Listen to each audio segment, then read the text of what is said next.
industries and many other initiatives. 40 years ago, Richard started out in the soy industry, then 25 years ago pivoted into the hemp foods industry. Thank you for joining us today, Richard. Cheers, nice to join you today. Awesome.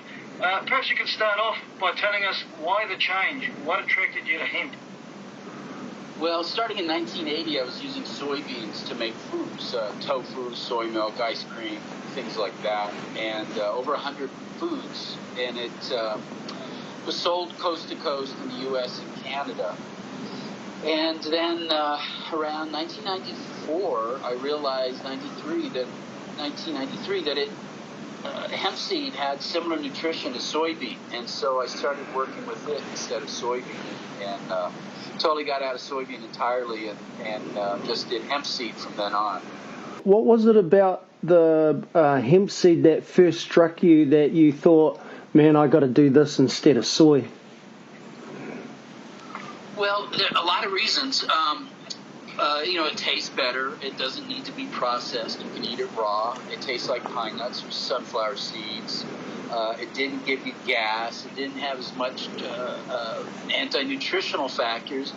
But the kicker was that it was just cool. It was pot seeds. It was hemp seeds. It was cannabis seeds that we were working with to make food that was just nutritious, or really more so than the soy foods because it's higher in omega-3s when it has hemp in it. And this was back in 1993, did you say? Yeah, in 93 I started realizing the potential of hemp seed. In 94 I came out with my first hemp product, which was Hemperella Cheese alternative. Right. It was introduced in Baltimore in 94 in September. I had Tofu-rella, these different cheese alternatives, Tofu-rella, Rice-rella, Almond-rella, Vegan-rella. So I added a line extension called Hemperella, and that got plugged into our distribution network coast to coast in the U.S. and Canada, in supermarkets in the natural food industry. Right. What has led you up to today? Like, could you bridge from 1993 to where you are today in like 3 or 4 sentences? No.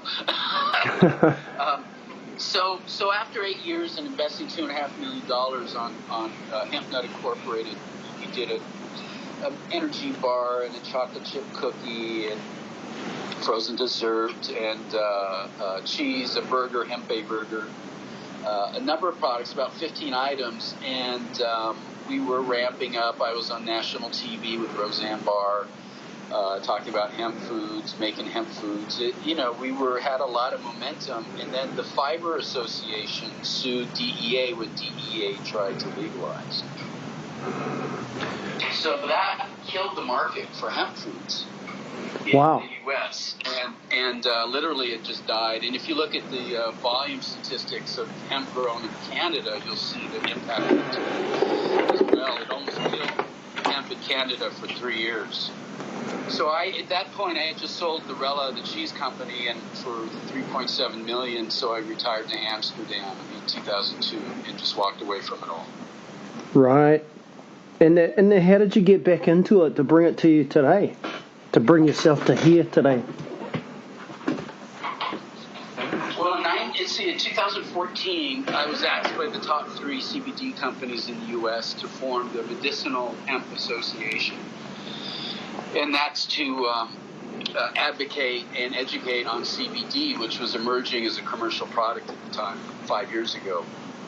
So I got back into it that way, through the MHA, and then a number of Facebook pages, Canaceuticals, the Medicinal Hemp Association, Hemp Flower Products Association, things like that.